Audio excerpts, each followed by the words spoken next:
गुरु वचनों को सुनना संभाल के, एक एक वचन में गहरा राज है।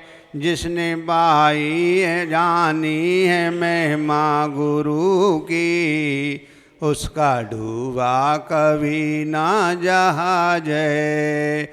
गुरु वचनों को सुनना संभाल के, एक एक वचन में गहरा राज है। जिसने जानी है महिमा गुरु की, उसका डूबा कभी ना जहाज है। दीप जले और अंधेरा मिटे ना, ऐसा कभी नहीं हो सकता। दीप जले और अंधेरा मिटे ना, ऐसा कभी नहीं हो सकता। गुरुवाणी सुने और विवेक न जागे, ऐसा कभी नहीं हो सकता। इनकी रोशनी से रोशन जहान है, ये फरिश्ता बड़ाई महान है। जिसने जानी है महिमा गुरु की, उसका डूबा कहीं ना जहाज है।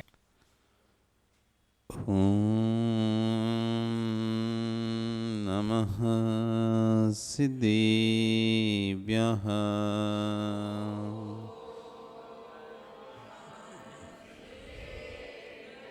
ॐ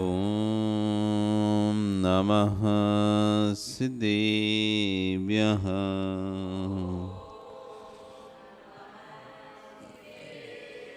ॐ नमः सिद्धेभ्यः।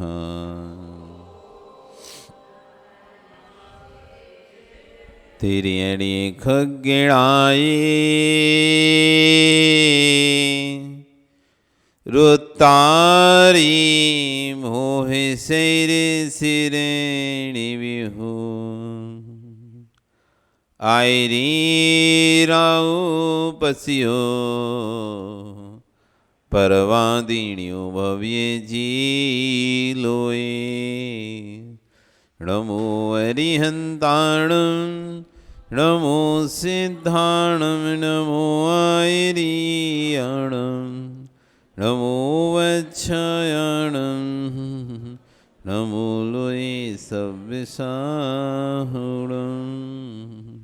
बोले अनंत अनंत से परमेष्ठी भगवान की, आदिरम आदिनाथ भगवान की, वर्तमान शासनी महावीर भगवान की, आचार्य श्री 108 कुंद कुंद सेवद स्वामी महाराज की, आचार्य गुरु विश्व सागर जी महाराज की, अहिंसा में विश्व धर्म की।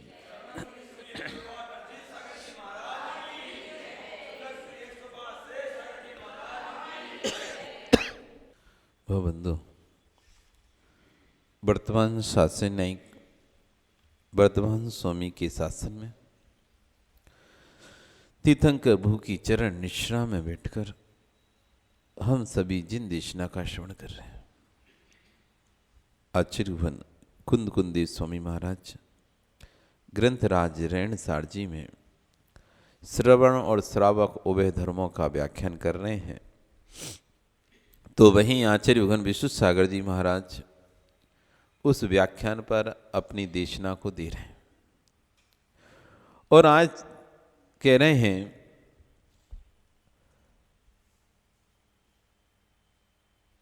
टीवी के चित्रों को देखकर जैसे चात्र भ्रष्ट होता है, टीवी के चित्रों को देखकर, मोबाइल के चित्रों को आज जो भी चात्र से पतित हो रहे हैं वो किसके कारण हो रहे हैं? चित्रों के कारण। जैसा चित्र हम देखते हैं वैसा अंतरंग में परिणमन होता है। जैसा चित्र हमारे सामने आता है हमारा परिणमन वैसा होने लगता है। रागभूत चित्र हमारे सामने आता है तो रागभूत परिणमन होता है। वैरागभूत चित्र हमारे सामने आता है तो वैरागभूत परिणमन होता है। आप वही मोबाइल पर जब कोई साधु की दीक्षा की वो देखते हो, रील देखते हो या वीडियो देखते हो, तो आपको लगता है अपन भी ऐसी दीक्षा ले लेंगे, अपन को भी ऐसी दीक्षा लेना चाहिए, या मेरी भी ऐसी दीक्षा होना चाहिए। और वहीं आप जब किसी के घर आदि के वीडियो देखते, अरे मेरा भी ऐसा ही घर होना चाहिए बड़ा सा। आप जब सीरियल आदि देखते हो तो सीरियल में वो जो पात्र हैं उनके घर देखते हो आप, अरे हमारा भी ऐसे ही सोफा सेट लेंगे, हम भी ऐसे ही मकान बनाएंगे, हम भी ऐसे ही घर बनाएंगे, हम भी इस तरह का अपना बहुत, हमारा भी इतना बड़ा विशाल घर होना चाहिए। जब रागभूत वस्तुओं को देखते हैं तो राग का उत्पन्न होता है, और जब हम कोई वैराग वाली वस्तुएं देखते हैं, मुनियों का समूह देखते हैं, आरिकाओं का समूह देखते हैं, उनका केसलौच होते देखते हैं, उनका आहार आदि होते हुए देखते हैं, उनका विहार होते हुए देखते हैं, उनकी समाधि आदि होते देखते हैं, उनको आपस में हंसते मुस्कुरा से देखते हैं, आपस में हंसते से बात कर, अरे अपन भी कभी ऐसे दीक्षा लेके हम भी ऐसा विहार करेंगे। तो जैसा चित्र होता है वैसे हमारे अंदर भाव उत्पन्न होते हैं, और जैसे भाव उत्पन्न होते हैं वैसा हमारे चैत का निर्माण। तो यहाँ कह रहे हैं आचार्य, टीवी के चित्रों को देखकर जैसे चादरवृष्ट होता है कि नहीं होता? होता ही है। जब टीवी के चित्रों को देखकर चारित्र पतित हो सकता है, तो तीन लोक के नाथ को निहारेगा तो तेरी बुद्धि क्यों नहीं खुलेगी? कोई कहे कि मंदिर क्यों आना चाहिए? आजकल के नए बच्चों का प्रश्न है, मंदिर क्यों आना चाहिए? एक बार एक नई शादी होकर बहू आई, नास्तिक थी, नास्तिक। माँ बोलती उसको चल मंदिर चल, वो कहती क्या होता है भगवान मन, उनसे क्या होगा, अपन जैसा करेंगे वैसा मिलेगा, अपन भगवान को मानने से क्या फायदा, उससे कुछ नहीं होता। माँ कहती है अच्छा ठीक है तेरी बात सही है, कुछ नहीं होता उनसे, उनके पास आने से, फिर भी परंपरा है एक बार तो मंदिर जाना ही पड़ता है, चलो। तो मंदिर लेकर जाती है, और मंदिर के बाहर दो शेर बने हुए थे पाषाण के। तो जैसी वो बहू पहुंचती है और वो माल के साथ, तो माँ आगे निकल जाती है, बहू पीछे, वो शेर को देख कर डर जाती है। तो माँ बुलाती है आओ आओ, अरे नहीं माँ देखो कितने बड़े बड़े शेर हैं, मुझे तो डर लगता है शेरों से, मैं नहीं आऊंगी। तो माँ बोलती है तो पत्थर के हैं, अरे पत्थर के हों तो क्या हुआ, लेकिन आखिरी तो शेर की है ना, डर लग रहा है मुझे, मैं अंदर नहीं आऊंगी। तब माँ उसको बोलती है देखो, जब एक पत्थर की आकृति शेर की, जब को तुमको पता है कि ओरिजिनल शेर नहीं है, वास्तविक शेर नहीं है, जब उसकी आकृति को देखकर तुम्हारे अंदर परिणाम बदल रहा है, डर पैदा हो रहा है, तो भगवान की मूर्ति निहारने से अंदर में विशुद्ध भाव क्यों नहीं आएंगे? और जब विशुद्ध भाव आएंगे तो आपका परिणाम क्यों नहीं बदलेगा? इसलिए मंदिर आना चाहिए। जब एक चित्र को देखकर हमारी भाषाएं बदल जाती हैं, एक चित्र को देखकर हमारे भाव बदल जाते हैं, तो भगवान की प्रतिमा को देखकर हमारे भाव ना बदलें हो ही नहीं सकता। अभी पंडित जी भजन, बहुत सुंदर भजन बोल रहे थे,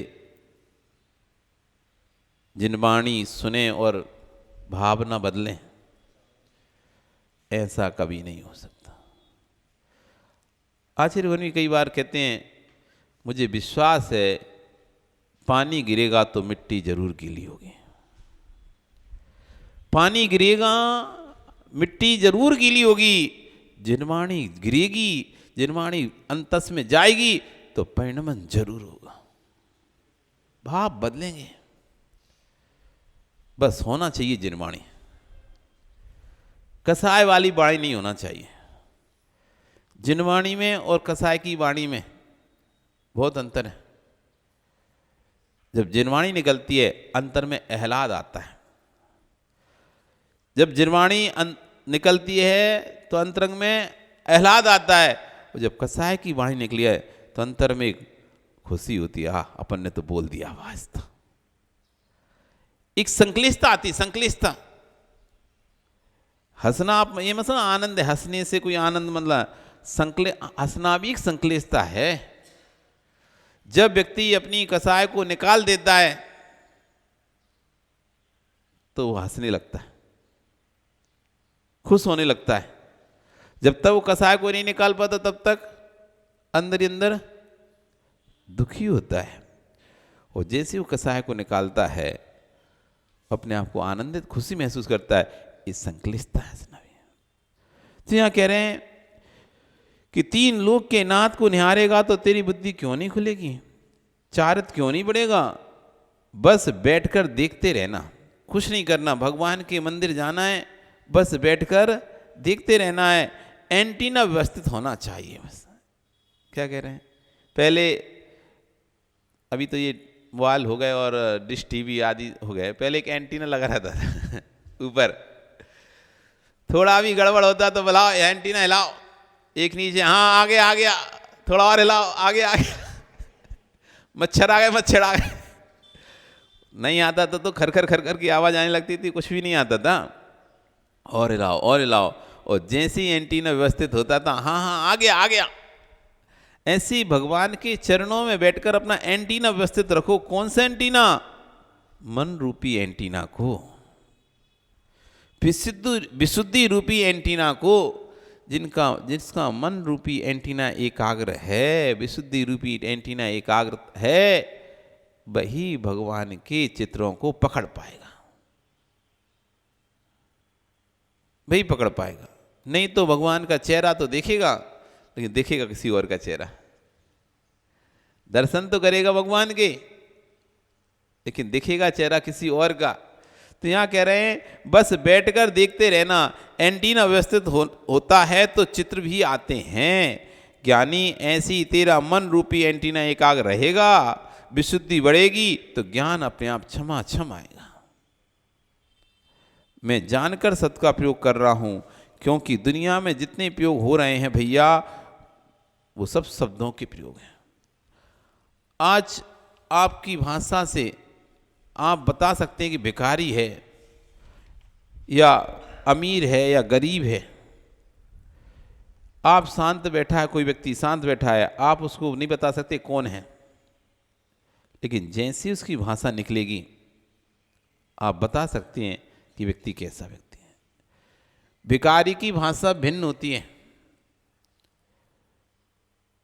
पंडित की भाषा भिन्न होती है, पुजारी की भाषा भिन्न होती है, धर्मात्मा की भाषा भिन्न होती है, धनी व्यक्ति की भाषा भिन्न होती है, चाय ठेले पर चाय बेचने वाले की भाषा भिन्न होती है, और मूंगफली बेचने वाले की भाषा भिन्न होती है। कभी ट्रेन में गए संदीप, मूंगफली वाले को देखा कैसे बेचता है? हाँ कैसे बोलता है? ऐसे बोलता है, बादाम बादाम ले लो, बादाम बादाम बादाम, ऐसे बोलता है क्या? तो कैसे बोलता है? हाँ तो कैसी, तुमने सुनी होगी ना, बोल के दिखा।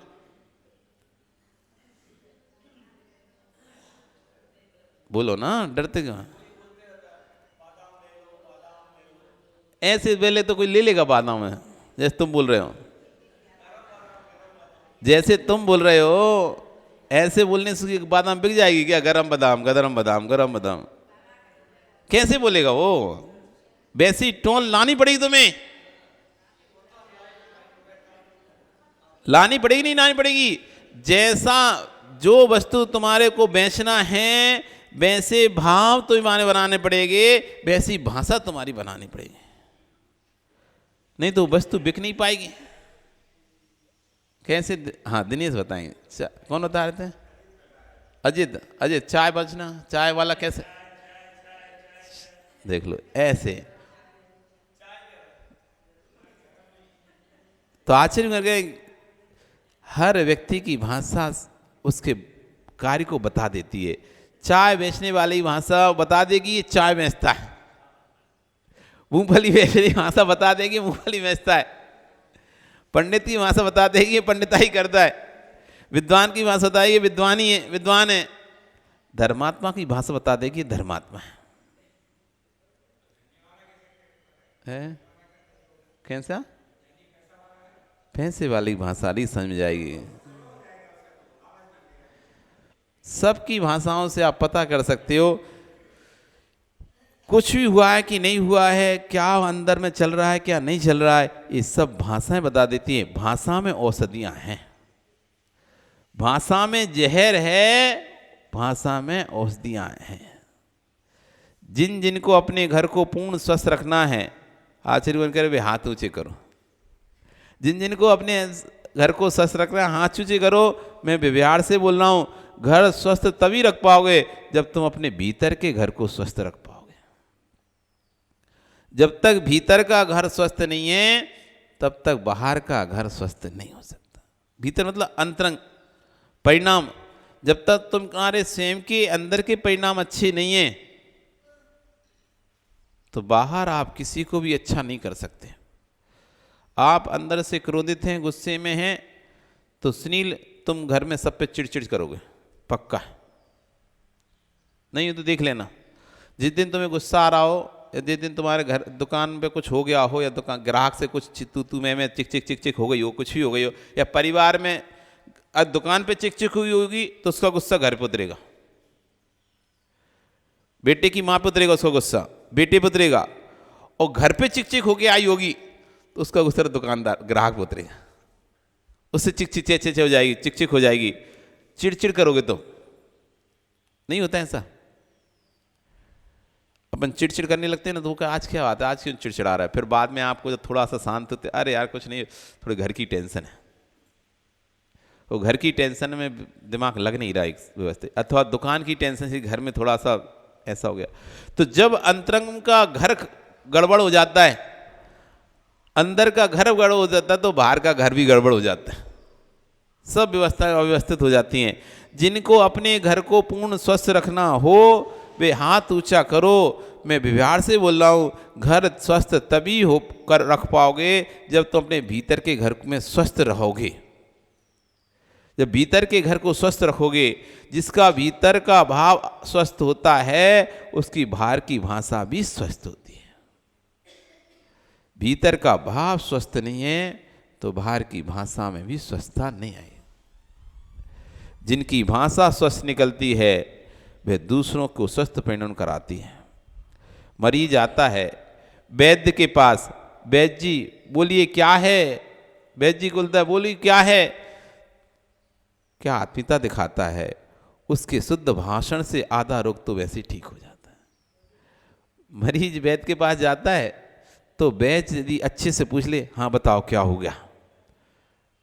अरे कुछ नहीं, ठीक हो जाएगा, अभी 2 दवाइयों में तुम्हारा ठीक हो जाएगा, कोई बहुत बड़ी बीमारी नहीं है, बहुत आराम से स्वस्थ हो जाओगे, एकदम कुछ नहीं है। आधा बीमार था वो, आधा रोगी आधा भी ठीक हो गया वो। हाँ दवाई बाद में लेगा, पहले अरे डॉक्टर साहब बोल दिए कोई ऐसी बहुत सीरियस बात नहीं है, खुद कोई बड़ी बात नहीं है, वो ठीक हो गया। और वहीं डॉक्टर बोल देता, अरे भैया ये तो बहुत सीरियस कंडीशन है, अब तो भैया ऑपरेशन ही करना पड़ेगा।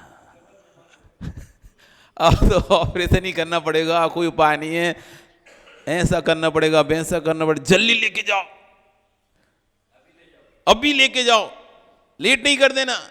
बहुत सी बार लोग नॉर्मल चेकअप कराने जाते हैं, तो नॉर्मल चेकअप कराने जाते हैं तो डॉक्टर बोल देता है भैया पूरे ब्लॉकेज है,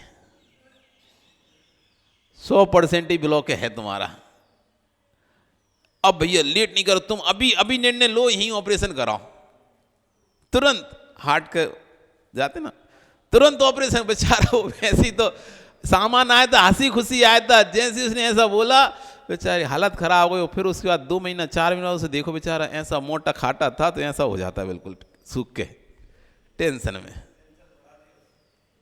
तो यही कह रहे हैं कि आत्मीयता की भाषा से आदमी, अस्वस्थ आदमी भी ठीक हो जाता है। और कोई यमराज का सगा भाई मिल जाए ऐसा डॉक्टर, और कहते बहुत सीरियस है, संभावना बहुत कम है, तो बेचारा बचने वाला भी होगा तो मर जाएगा। ज्ञानियों, इस भाषा का प्रयोग नहीं करना चाहिए।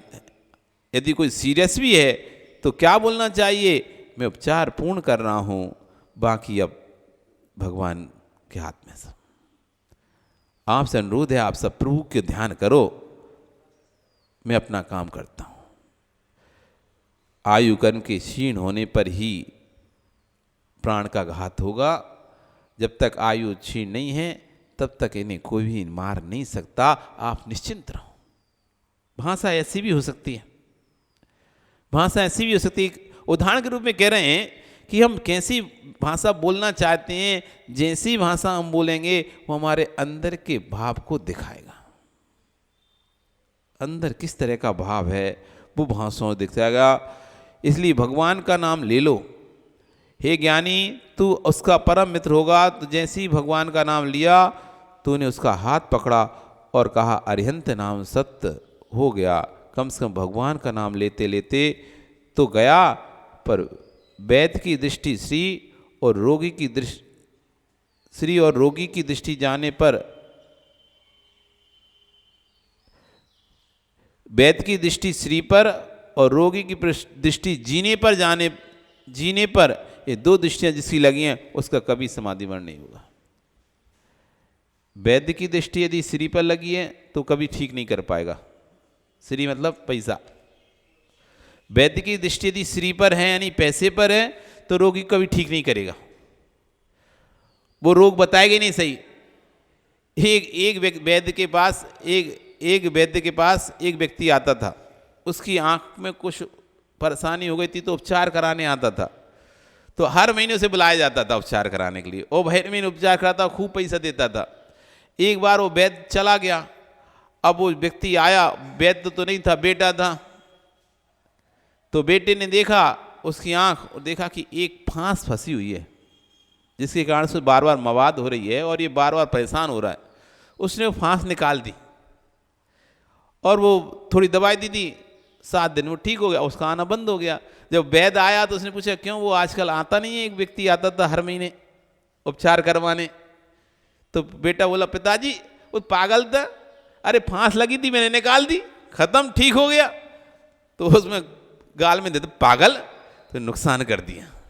लगी रहती तो कम से कम आता रहता, तो पैसा आता रहता, तूने उपचार क्यों कर दिया। तो कह रहे हैं जैसे यदि किसी वैद्य की दृष्टि श्री पर लग जाए तो वह कभी भी उपचार नहीं कर पाता, ऐसी यदि रोगी की दृष्टि जीने पर आ जाए, मुझे जीना है, वो कभी समाधि मरण नहीं कर पाएगा। जिसकी दृष्टि जीने की वांछा है जिसे, वो समाधि मरण नहीं कर सकता। यदि जिसको समाधि मरण करना है वो जीने की दृष्टि से उसको अपने आप को पीछे करना पड़ेगा।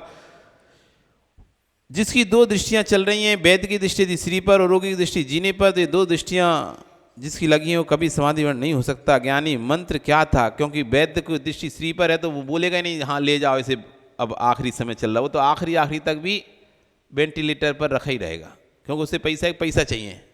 मर भी जाएगा तब भी वेंटिलेटर पर रखा रहेगा 2-4 दिन तक।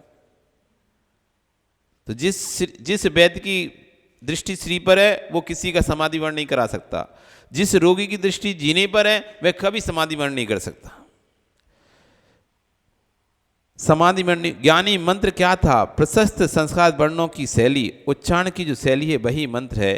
इसलिए शब्द शक्ति पौद्गलिक है और एक दूसरे को प्रभावित करती है। शब्द शक्ति पौद्गलिक है पर एक दूसरे को प्रभावित करती है। इसलिए हम इनको भी आश्चर्य नहीं डालते। किसी मंत्र से ऐसा हो गया, वो तो ऐसा होना ही था, तुमने क्या किया। कोई गाली देगा तो सामने वाले को गुस्सा आएगी, परिणाम तो हो गई। इस प्रकार यदि महामंत्र पड़ेगा तो तेरा इष्ट होगा, इसमें क्या आश्चर्य की। कल आश्चर्य चल रहा था ना, आश्चर्य के प्रकरण चलता कि सम्यक दृष्टि आश्चर्य नहीं करता किसी चीज़ पर। भगवान के पास आश्चर्य नाम का दोष होता नहीं है और सम्यक दृष्टि आश्चर्य नहीं करता। किसी ने गाली दी है तो परिणाम होगा, अब इसमें क्या आश्चर्य करना। नमोकार पड़ेगा तो तुम्हारा अच्छा होगा, इसमें क्या आश्चर्य की बात है। कोई कहेगा अरे वहाँ हम गए वहाँ चमत्कार हो, अरे कोई चमत्कार नहीं है। तुमने अच्छे भाव से उस वस्तु की भावना भाई, वो वस्तु तुमको मिल गई। शुद्ध मन से शुद्ध भाव से आपने कोई वस्तु के लिए प्रार्थना की थी, वो वस्तु आपको आ गई, अब इसमें क्या आश्चर्य। आश्चर्य को जाने की आवश्यकता, आश्चर्य में जाने की आवश्यकता नहीं है। हल्दी में चूना डालोगे तो रंग बदलेगा कि नहीं बदलेगा, अब बदलेगा। अब कोई कहे देखो हमने कोई आके कहे देखो हम लाल रंग उत्पन्न करते हैं, पीली हल्दी लाए सफ़ेद चूना लाए और मिलाए सो लाल रंग उत्पन्न, देखो हमने नई वस्तु बनाई। तुमने क्या बनाई, कुछ नहीं बनाया, वो तो परिणमन था, हो गया, इसमें कोई आश्चर्य नहीं है। एक भैया कह रहा है कि मैं इंजीनियर हूँ, मैंने ऐसा तंत्र किया, देखो मैंने पीली हल्दी और सफ़ेद चूना बदल गया, लाल रंग हो गया। तुझे मालूम होना चाहिए कि रासायनिक परिणमन हुआ है, इसमें कोई आशय नहीं है। एक दूसरे के मिश्रण से तीसरी पर्याय का जन्म हो गया। हे ज्ञानी, कुछ नहीं, रासायनिक परिणमन है। भावों के मिश्रित करने से जो बात की जाती है उसका नाम प्रवचन हो जाता है। वही शब्द आप कह दो, वही शब्द हम कह दें, बस हम जो कह रहे हैं उसमें भाव मिश्रित हैं, तज्जन पर्याय के परिणमन मिश्रित है। वैसा हमने जीवन जी रहे तो वैसा बोल रहे हैं। आप वैसा जी नहीं रहे, वैसा बोलते हैं तो प्रभाव नहीं पड़ता। आप रात्रि भोजन त्याग नहीं है आपका, और आप किसी को भगाओ कि तुम रात्रि भोजन त्याग करो, तो आपकी बात का प्रभाव पड़ेगा क्या? आप अभक्ष आलू प्याज त्याग खाते हैं और आप किसी को बोलो कि आलू प्याज का त्याग करो, तो क्या नलिन तुम कर दोगे उसकी बातें सुनकर? नहीं कर पाओगे। क्यों? कहने वाले के जो चारित्र है उसको देखकर और उसकी भाषा का प्रभाव पड़ता है। तो बस साधु जो बोलते हैं वो प्रवचन की संज्ञा को प्राप्त हो जाता है, और आप जो बोलते हो भाषण संज्ञा को प्राप्त होता है। वही पन्ना आप लेके आप पढ़ो, विश्वास रहना कोई नहीं कहेगा आपने प्रवचन किया। यही पुस्तक लेकर इसका एक फोटो खींच लो अपने मोबाइल में और इसको लेकर पढ़ो, कोई नहीं कहेगा प्रवचन किया। लोग यही कहे भाषण दे रहा था वो तो अपना ज्ञान दे रहा, भाषण कर रहा था, और वही पन्ना मुइराज के मुख से पढ़वा दिया जाए, सभी बोलेंगे महाराज जी प्रवचन दे रहे थे। क्योंकि तुम जो बोल रहे हो वैसा जी नहीं रहे हो, तुम जो बोल रहे हो वैसा जी नहीं रहे हो, इसलिए तुम्हारी भाषा भाषण लगती है। मुइराज वैसा जीते हैं, इसलिए उनकी भाषा प्रवचन लगती है। हे ज्ञानी, जो अपने स्वार्थ को लेकर बात की जाती है उसका नाम नेता का भाषण होता है। अब आचार्य हम खोल के बात बता रहे हैं। जो अपने स्वार्थ के लेकर बात की जाती है उसका नाम नेताओं का भाषण होता है। जो दूसरों को प्रभावित करने के लिए बोला जाता है उसका नाम जादूगर की भाषा होती है। जो भीख मांगने के लिए की जाती है वह ब्राह्मणों की भाषा होती है। दक्षिणा कैसे अच्छी मिले इसलिए उसको लल्लू पच्चू कर रहे हैं। अरे श्रावक की लल्लू पच्चू उसके आगे पीछे घूम रहे हैं, उसकी अच्छी अच्छी प्रशंसा कर रहे हैं कि जिससे कि अच्छी अच्छी दक्षिणा मिल जाए। तो ये ब्राह्मण की भाषा उतनी मधुर भाषा होती है। आप विश्वास रखो, मूंगफली बेचने वाले की भाषा अलग होती है। यदि इनको भेजा जाए मूंगफली बेच कर आओ तो आप मूंगफली बेच कर नहीं आ पाओगे। यदि यहाँ पे सुनील तुम कह रहे तुमसे कहें कि तुम मूंगफली बेच के आओ, तुम नहीं बेच के आ पाओगे। क्यों नहीं बेच के आ पाओगे?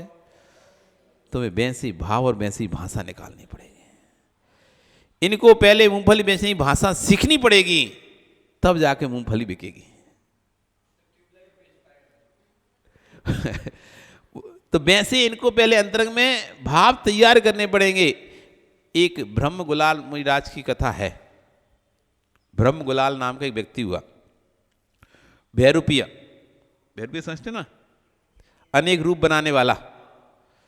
तो वो प्रसिद्ध था ब्रह्म गुलाल रूप बनाने में, और जैसा रूप बनाता था तत्जन संबंधी भाव भी वैसे ही बनाता था। वो बहुत प्रसिद्ध था। तो एक दिन राजा को इच्छा हुई, हमें तुम्हारे को जंगल के राजा शेर का रूप देखना है, हमें देखना है कि शेर कैसा, तुम शेर का कैसा पात्र अदा करते हो, शेर का कैसा पात्र बनाते हो। तो बोला महाराज शेर का नहीं, कोई और। नहीं, राजा कहता है शेर का चाहिए। वो कहता है महाराज क्षमा करें, शेर का छोड़ के आप कोई और बोलो। कहीं नहीं, हमको तो शेर का ही देखना है। तो ठीक है महाराज, शेर का देखने पर एक काम है करना पड़ेगा, आपको अभयदान देना पड़ेगा। अब शेर है, शेर तो किसी को खा भी जाए तो क्या कर सकते हैं। अब शेर तो शेर है, फिर तो शेर किसी को खा जाएगा, किसी को मार देगा, तो आप फिर कुछ नहीं करिएगा, कुछ बोलिएगा नहीं। तो राजा अरे ऐसा कौन है, तो इंसान ही है ना, कोई सच का शेर थोड़ी ना बन के आया जो खा जाएगा, है ना, सच का शेर थोड़ी ना बन जो खा जाएगा।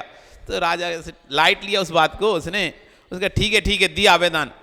सब सभा में आप बोलिए, आज राजन पूरी सभा में बोलिए आप कि तुमको अभयदान दिया जाता है, कोई भी इसकी घटना घटेगी उसका कोई सजा या कुछ भी नहीं दी जाएगी।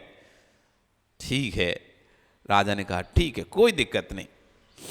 राजन आप लोग सब व्यवस्थित बैठिएगा, कोई भी जिस क्षेत्र में मैं रहूं शेर का भेष बना के उस क्षेत्र पर आप लोग नहीं आइएगा। कोई भी व्यक्ति उस एरिया में, जैसे पिंजड़ा है शेर का, तो पिंजड़े के अंदर आप भारी रहो वैसे इस तरह से, तो उस क्षेत्र पर, जो क्षेत्र मेरे लिए निर्धारित किया जाएगा शेर का, उस स्थान पर आप कोई नहीं आएगा। कोई भी दुर्घटना होगा उसका मैं जिम्मेदार फिर नहीं रहूँगा। तो राजन का ठीक है, सबको समझा दिया, कोई भी नहीं आना उस स्थान पे। और 2 दिन का समय दिया। 2 दिन बाद वो ब्रह्म गुलाल शेर की पोशाक वैसे पहन के, और दोनों अपने नाखूनों को बड़े बड़े नाखूनों के साथ शेर के पंजों के जैसे पंजे होते हैं वैसे ही चलते हुए, और पूरी वैसी आवाज़ निकालने वाले होते हैं तो बिल्कुल वैसी आवाज़ निकालते हैं। तो शेर की पूरी ओरिजिनल आवाज़ निकालते हुए, शेर का मुखड़ा सब आते हैं ना आजकल, तो आप भी देखते बनाते हैं, तो पूरा ऐसे लगता है वास्तव में, तो पूरा वैसी ड्रेस पोशाक सब कुछ पूरा पहनकर वैसी ही आवाज़ निकालते हुए उसी तरह से राजसभा में चला आ रहा है। उसका स्थान नियत था, अपने स्थान पर वो अपनी दहाड़ दे रहा है। सब लोग इतना ओरिजिनल लग रहा है, इतना ओरिजिनल लग रहा है, कोई भी पहचान ही नहीं पा रहा है ये शेर है कि ब्रह्म गुलाल है। मतलब किंचित मात्र भी फर्क नहीं लगाई दिख रहा शेर और उसमें। वो तो प्रसिद्धि था ना बनाने में। आज भी ऐसी कला है, शरीर पर पूरा ऐसा रंग लेते हैं बिल्कुल कि शेर जैसा शरीर दिखता है, जो भी जैसा भी सांप जैसा शरीर देखते ही ना अपन। आर्मी के लोगों को बिल्कुल वैसे ही चेहरे पर वो बना लेते हैं कि घास में दुख जाए तो पता नहीं चले घास है का आदमी है, कीचड़ में दुख जाए तो पता नहीं चले कीचड़ है कि आदमी है।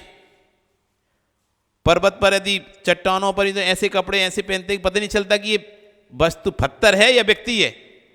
तो इस तरह से उसने अपना पूरा बनाया। पर दुर्भाग्य था कि तभी राजा का पुत्र खेलते हुए स्थान पर आ गया। अब बच्चा तो बच्चा, उससे क्या पता कहां जाना कहां नहीं जाना। और वो तो उस क्षेत्र जब तक लोग रोक पाते, वो तो खेलते खेलते उस सिंह के एरिया में पहुंच गया। और जैसे ही सिंह के एरिया में पहुंचा, तो सिंह का काम तो झपटा मारना है, और उसने तुरंत उस बालक पे झपटा मारा, और उसके नाखूनों से उस बालक का पूरा शरीर खून खनारा हो गया। और यहां पर जैसी गर्दन में पंजा पड़ा, वो बालक वहीं प्राणांत प्राप्त। पूरी सभा शोक संतप्त हो गई, ये क्या हो गया। ब्रह्म गुलाल भी अब जब एकदम कुछ हुआ तो वो भी अब वापस अपने उसमें आया। क्षमा दान अभय दान भगवान, मैंने तो पहले ही बोला था कि इस एरिया में कोई नहीं आए, इस क्षेत्र में कोई नहीं आए। राजा का एक लौता बेटा, अब राजा का गुस्सा का तो कोई वो ही नहीं था, पर क्या करे, संपूर्ण सभा के सामने उसने अभय दान दे दिया था।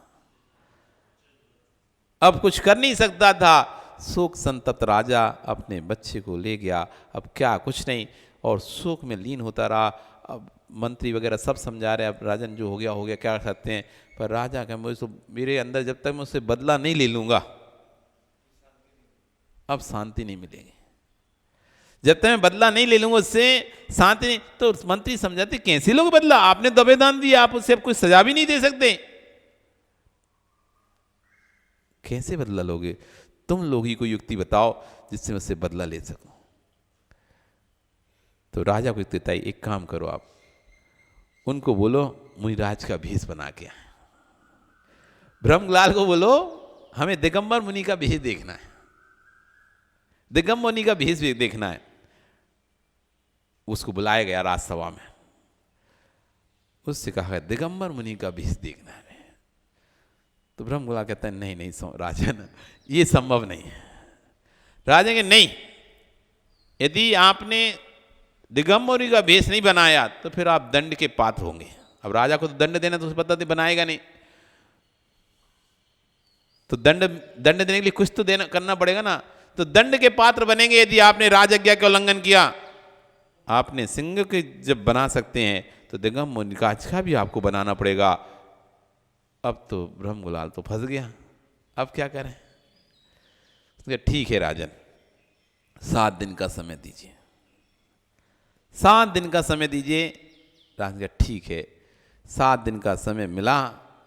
7 दिन बाद ब्रह्म कोलाल मुनिराज सभा में चले आ रहे हैं। जैसे मुनि 4 हाथ भूमि को देखकर चलते हैं, ईर्या, भाषा, इष्णा, आदान, निक्षेपण, प्रतिष्ठापन 5 समितियों सहित होते हैं, 5 महाव्रतों से युक्त होते हैं, 3 गुप्ती से, 13 प्रकार से, 4 से जैसे मुनिराज संयुक्त होते हैं, वैसे पूर्ण चायत पिछी कमंडल हाथ में लेके नग्न मुद्रा के सुलंचन के साथ दिगंबर मुनिराज सभा में आ रहे हैं। जैसे ही दिगंबर मुनिराज को सभा में देखा, पूरी सभा सत खड़े हो गए। राजा खड़ा हो गया, अपना स्थान छोड़ दिया और मुनिराज को एक उच्च स्थान पर देकर खुद चरणों में बैठ गया। व्याख्यान प्रारंभ हो गया, प्रवचन प्रारंभ हो गया। बहुत अच्छा प्रवचन हुआ, सब ने ताली बजाई। फिर उसके बाद राजन कहते हैं, अब आप ठीक है, हम आपके उससे बहुत प्रभावित हुए, अब आप वापस अपने रूप में आ सकते हैं। तब वो कहते हैं, ये कोई नाटक नहीं था, ये कोई नाटक नहीं चल रहा। खेल खेल में मुनि बन गए, लेकिन मुनि बनकर अब कोई खेल नहीं है। जैसा आपको पात्र देखना होता है, मुझे पहले वैसा अपना भाव तैयार करना पड़ता है, और मैं वास्तव में मुनि दीक्षा लेकर आया हूं। ये कोई नाटक नहीं है, ये वास्तव में मुनि के संस्कार करा के मुनि बनकर ही आया हूं मैं। क्योंकि आपको तो मुनि देखना था ना, तो ऐसे मुनि तो दिखा नहीं सकता था मैं। ऐसा मुनि दिखाता तो नाटक दिखता, ओरिजिनल नहीं दिखाई देता। जैसे इस नाटक में मुनि बनाते ना, तो वो नाटक की दिखते हैं, अलग समझ में आता है नाटक का है, नाटक का मुनि है। लेकिन जब मुनिराज को तुम देखते हो तो कभी नाटक का मुनिराज नहीं लगाई दिखता। आप जब सच में मुनिराज को देखते हो तो कभी ऐसा नहीं लगता ये नाटक के मुनिराज है। लेकिन आप यदि नाटक में तैयार बनाते हो तो आपको लगता है कि नाटक के मुनिराज है। ये महाराज जी, ये भैया जी बनाए, हमने कौन को बनाया? आपने नाटक किया, उसमें एक को मनी, क्या नाम था उसका, राकेश को तुमने भैया जी बना के बिठा दिया था पार्टी पे नाटक में, याद है? देखा नहीं नाटक? तो जब जब तुम राकेश को वो ड्रेस में पहुंचोगे, क्या बोलोगे? ये नाटक के भैया जी देखो। तो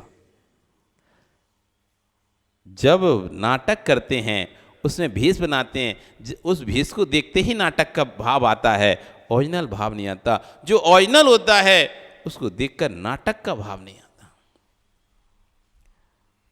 और ये नाटक नहीं है, जैसा आपको देखना था वैसा मुझे भाव बनाना पड़ा, तब जाके आप मुझे वैसा देख पा रहे हो। ये मेरी ओरिजिनल दीक्षा है, अब इसमें वापस घर नहीं जाया जाता।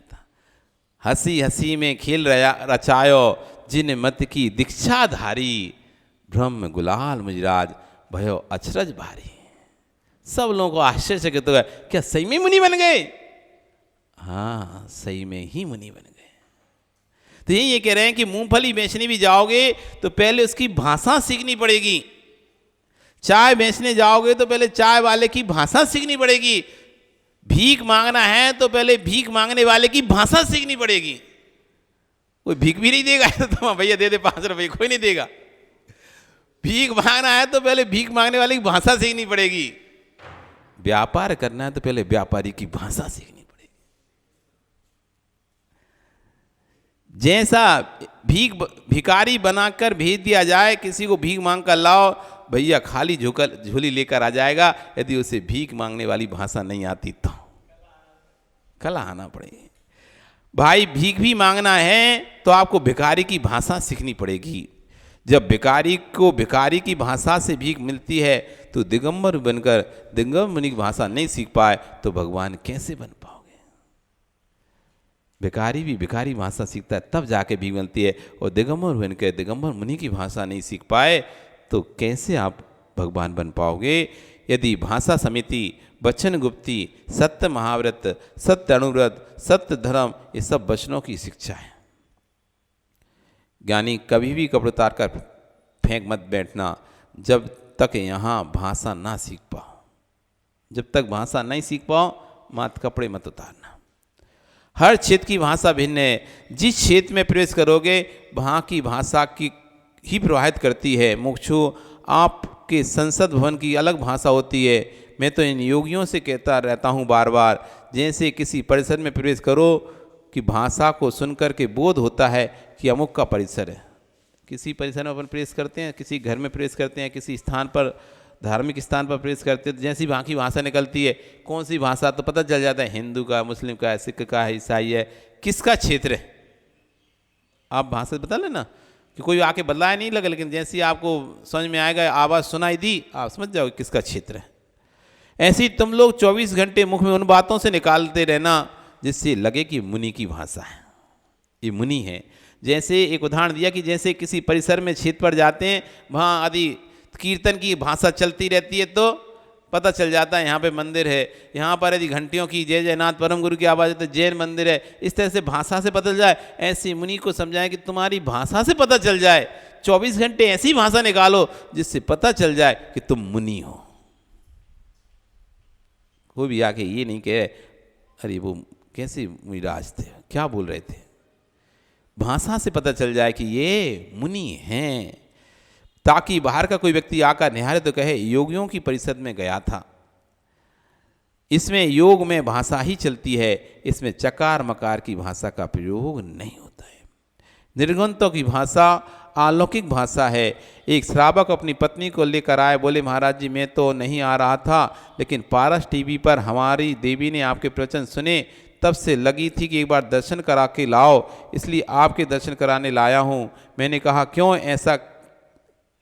ऐसा कैसे हो गया। बोले महाराज जी मालूम वो शब्द सुनकर आ गए।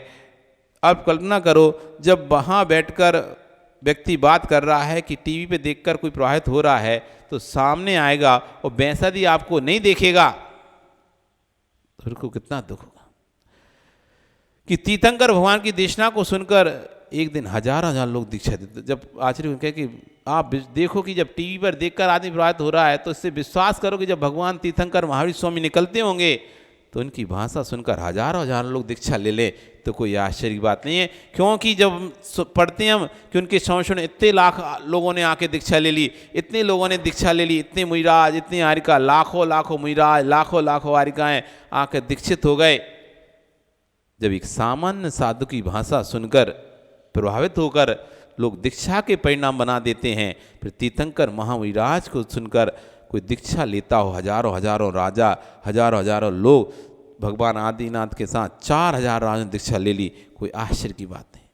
भगवान महावीर स्वामी शरण में एक दिन में 1503 शिष्य आ गए। गौतम, इंद्रभूति, वायुभूति, कोई आश्चर्य की बात नहीं है। जितनी तुम्हारी वाणी में मंत्र होगा उतने लोग आकर्षित होंगे। जब तीर्थंकर दिव्य ध्वनि खिलती है तब तीर्थंकर शरण में दीक्षा संख्या ही नहीं बढ़ती। भगवान के केवल होने के बाद जब सभा लगती है तभी लोग आते हैं और भगवान को देखकर वहीं दीक्षित होकर बैठ जाते। इसलिए आचार्य वन कह रहे हैं जैसे आप भाषा बोलते हो वैसे भाव तैयार करो। अंतरंग का भाव स्वस्थ होगा तो बाहर की भाषा भी स्वस्थ होगी। आपका समय कल फिर आओगे, पर्या रही तो फिर हम यहाँ पर फिर चर्चा करें। बोली भगवान महावीर स्वामी की।